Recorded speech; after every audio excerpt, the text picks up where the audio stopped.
വീണ്ടും തളർത്തു എന്ന കഥയുടെ തുടർഭാഗം. ടൗണിൽ വെച്ച് അവിചാരിതമായുണ്ടായ ആ സംഭവത്തിൽ എൻ്റെ മനസ്സ് വല്ലാതെ തകർന്നുപോയി. ഒരു സ്വസ്ഥതയുമില്ലാണ്ടായി. ഞാൻ ഇവിടെ നിന്ന് ട്രാൻസ്ഫർ വാങ്ങാൻ പോവുകയാണെന്ന് ഞാൻ ശ്യാമയോട് പറഞ്ഞു. ഉടൻ ശ്യാമ എന്നോട് പറഞ്ഞു, എൻ്റെ പൊന്നേ, താൻ എന്തൊരു വിഡ്ഢിയാണ്. വേറെ പണിയൊന്നുമില്ലേ? അയാൾക്ക് എന്തോ ഒരു അബദ്ധം പറ്റിയതാണ്. ആ വിഷയം മറന്നുകള. ശ്യാമയുടെ ഉപദേശം മാനിച്ച് തൽക്കാലം തീരുമാനം മാറ്റി. പക്ഷേ പിന്നീട് എപ്പോഴും ഒരു ഉൾഭയമാണ്. അങ്ങനെയിരിക്കെ ഒരു ദിവസം അമ്പലത്തിൽ വെച്ച് അന്നത്തെ സംഭവത്തിൽ കണ്ട പ്രായമായ മനുഷ്യനെ കാണുവാനിടയായി. കൂടെ അദ്ദേഹത്തിൻ്റെ ഭാര്യ എന്ന് തോന്നിക്കുന്ന ഒരു സ്ത്രീയും. ഞാൻ തൊഴുതു മടങ്ങാൻ നേരം അവർ എൻ്റെ മുൻപിൽ കൂടി നടന്നു വരുന്നു. ഒരു നിമിഷം ഞാൻ ഭയന്നു. പക്ഷേ എന്നെ കണ്ടതെ ആ മനുഷ്യന് അടുത്തേക്ക് വന്ന് സ്വയം പരിചയപ്പെടുത്തി. ഞാൻ പ്രഭാകര മേനോൻ, ഇതെൻ്റെ ഭാര്യ നന്ദിനി. എൻ്റെ മകൻ അന്ന് ചെയ്തതിന് ഞാൻ ക്ഷമ ചോദിക്കുന്നു. അദ്ദേഹം എന്നോട് സംസാരിക്കുമ്പോൾ എന്നെ കണ്ണെടുക്കാതെ നോക്കി നിൽക്കുകയാണ് അടുത്ത് നിൽക്കുന്ന ആ സ്ത്രീ. എന്താണ് ജോലി? അവർ എന്നോട് ചോദിച്ചു. ഞാൻ പറഞ്ഞു, ഞാനൊരു അധ്യാപികയാണ്. പേര് സുസ്മിത.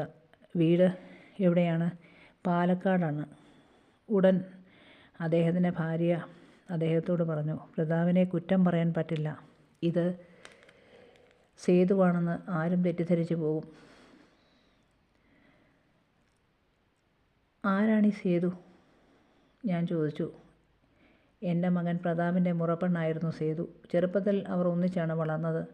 എൻ്റെ സഹോദരൻ്റെ പുത്രി കൂടിയാണ് സേതുലക്ഷ്മി. ഓർമ്മ വെച്ച കാലം മുതൽ പ്രതാപിൻ്റേതാണ് സേതു എന്ന് ഇരു വീട്ടുകാരും പറയുന്നത് കേട്ടാണ് അവർ വളർന്നത്. ചെറുപ്പത്തിലെ മനസ്സിൽ ആഴത്തിൽ പതിഞ്ഞ മുഖം ഒരു സുപ്രഭാതത്തിൽ ഇല്ലാതാകുമ്പോൾ അവൻ്റെ മനസ്സ് തകർന്നു. അപ്പോൾ ഞാൻ ചോദിച്ചു, എന്ത് സംഭവിച്ചു ആ കുട്ടിക്ക്? നമുക്ക് ഇരുന്ന് സംസാരിക്കാം. ഞങ്ങൾ അമ്പലമുറ്റത്തെ ആൽത്തറയിലിരുന്നു. പറയാം, അദ്ദേഹം പറഞ്ഞു. നന്നായി പഠിക്കുമായിരുന്നു പ്രതാപും സേതുവും. ഡിഗ്രി കഴിഞ്ഞതിന് ശേഷം സ്കോളർഷിപ്പ് കിട്ടി പ്രതാപിന് വിദേശത്ത് പോയി പഠിക്കുവാൻ. വീട് വിട്ടു പോകുവാൻ അവന് പ്രയാസമായിരുന്നുവെങ്കിലും പഠിക്കുവാൻ കിട്ടിയ ചാൻസ് കളയണ്ടെന്ന് കരുതി 2 വർഷത്തെ കാര്യമല്ലേ ഉള്ളൂ, ഇതാന്ന് പറഞ്ഞ് കടന്നു പോകുമെന്ന് എല്ലാവരും നിർബന്ധിച്ചു. അവനെ ഇംഗ്ലണ്ടിലേക്ക് പറഞ്ഞു വിട്ടു. പ്രതാപ് പോയി 1 വർഷമാകുന്നതിന് മുമ്പ് സേതു കോളേജിലേക്ക് പോകുന്ന വഴി ഒരു ആക്സിഡൻറ്റിൽപ്പെട്ട് മരിച്ചു. അപ്പോൾ പ്രതാപിൻ്റെ എക്സാം നടന്നുകൊണ്ടിരിക്കുകയാണ്. അതുകൊണ്ട് തൽക്കാലം അവനെ ഒന്നും അറിയിക്കേണ്ടെന്ന് സേതുവിൻ്റെ അച്ഛനായ എൻ്റെ സഹോദരൻ പറഞ്ഞു. സേതുവിൻ്റെ അച്ഛനായിട്ടും ഏട്ടൻ അങ്ങനെ പറഞ്ഞു. അതുകൊണ്ട് ഞങ്ങൾ അറിയിച്ചില്ല. അവൻ്റെ പഠനം കഴിയുന്നത് വരെ. ഇതിനിടയിൽ പ്രതാപ് പലപ്പോഴും പരാതിപ്പെട്ടു. സേതു ഫോൺ അറ്റൻഡ് ചെയ്യുന്നില്ല. പല പ്രാവശ്യം വിളിച്ചിട്ടും എന്ന് പറഞ്ഞ് സേതുവിൻ്റെ അച്ഛനെ വിളിക്കുകയും ഞങ്ങളെ വിളിക്കുകയും ഒക്കെ ചെയ്തു. ഞങ്ങളെല്ലാവരും വളരെ വേദനയോടെയാണെങ്കിലും എല്ലാം മറച്ചു വെച്ചു. വിദേശ പഠനം കഴിഞ്ഞ് അവൻ മടങ്ങി വരുന്ന ദിവസം വിമാനത്താവളത്തിൽ ഞങ്ങളെല്ലാവരും ഉണ്ടായിട്ടും അവൻ്റെ കണ്ണുകൾ തേടിയത് സേതുവിനെയായിരുന്നു. സേതു എവിടെ? എന്നെ പറ്റിക്കണ്ട.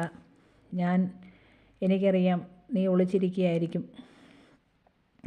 ചുറ്റും പരതി നോക്കി. പക്ഷേ അവൻ്റെ സേതു ഈ ഭൂമിയിൽ എവിടെയും ഇല്ല എന്നുള്ള കാര്യം ഞങ്ങൾ എങ്ങനെ പറയും? വീട്ടിൽ വരുന്ന വഴി തന്നെ അമ്മാവൻ്റെ വീട്ടിലിറങ്ങി. ഓടിച്ചെന്നവൻ സേതു എന്ന് വിളിച്ചുകൊണ്ട് അമ്മാവൻ അവനെ കെട്ടിപ്പിടിച്ച് പൊട്ടിക്കരഞ്ഞു. എന്താ അമ്മാവ, എന്താ? പ്രതാപ് ചോദിച്ചു. നമ്മുടെ സേതു പോയടാ. എങ്ങോട്ട്? അവൾ എവിടേക്ക് പോയി? നമ്മളെ വിട്ടി പിരിഞ്ഞ മോനെ. അമ്മാവൻ എല്ലാം അവനോട് പറഞ്ഞു. പക്ഷേ അതൊന്നും അവൻ കേട്ടില്ല. അവൻ്റെ കയ്യിൽ പിടിച്ച് സേതു ഉറങ്ങുന്ന മണ്ണിലേക്ക് കൂട്ടിക്കൊണ്ടുപോയി. പക്ഷേ അവൻ അതിനൊന്നും നിന്നില്ല, വിശ്വസിച്ചില്ല. വേണ്ട, എനിക്കൊന്നും കേൾക്കണ്ട, കാണണ്ട എന്ന് പറഞ്ഞുകൊണ്ട് അവിടെ നിന്നും ഓടി. സേതു, സേതു, നീ എവിടെ പോയി? നീ ഒരിക്കലും പിന്നീടൊരിക്കലും എൻ്റെ പ്രതാപ് ചിരിച്ച് ഞാൻ കണ്ടിട്ടില്ല, കരഞ്ഞിട്ടുമില്ല. പക്ഷേ അവൻ ഒരു മാനസിക രോഗിയല്ല കുട്ടി. അവൻ അതിനുശേഷം മറ്റൊരു ലോകത്താണ്. കുറച്ച് കാലങ്ങൾ കഴിഞ്ഞപ്പോൾ എല്ലാം അവൻ മറന്നതായി ഭാവിച്ചു. അവനൊരു മാറ്റത്തിനായി ഞങ്ങൾ അവിടെ നിന്നും തൃശ്ശൂർക്ക് മാറി താമസിച്ചു. ഇതിനിടയിൽ പ്രതാപിന് വിദ്യാഭ്യാസ വകുപ്പിൽ ജോലി കിട്ടി, DEO ആയിട്ട്. ഞങ്ങളെ ഏറെ സന്തോഷിപ്പിച്ചു. ഇനി അവൻ ഒരുപാട് മാറും, ജോലിയും കാര്യങ്ങളുമൊക്കെ ആവുമ്പോൾ എന്ന് വെറുതെയായി. എല്ലാം വെറുതെയായി. വിവാഹാലോചനകൾ പലത് തുടങ്ങി. പക്ഷേ വർഷങ്ങൾ കടന്നുപോയിക്കൊണ്ടേയിരുന്നു. പ്രതാപിന് കാര്യമായ മാറ്റങ്ങളൊന്നും തന്നെ ഉണ്ടായില്ല. ഒരിക്കൽ അവൻ പറഞ്ഞു, എൻ്റെ വിവാഹത്തെക്കുറിച്ച് ചിന്തിക്കേണ്ടതില്ല. ആ ഇടയ്ക്ക് ആണ് കോട്ടയത്തേക്ക് മാറ്റമായത്. കഴിഞ്ഞ ദിവസം അവൻ ചാർജ് എടുക്കുന്ന ദിവസമായതുകൊണ്ട് അവനെയും കൊണ്ട് വന്നതാണ്. അപ്പോഴാണ് അവിചാരിതമായി കുട്ടിയെ കണ്ടതും ഇങ്ങനെയൊക്കെ സംഭവിച്ചതും. ഞങ്ങൾ വീട്ടിൽ ചെന്ന് നടന്നതെല്ലാം നന്ദിനിയോട് തുറന്നു പറഞ്ഞു.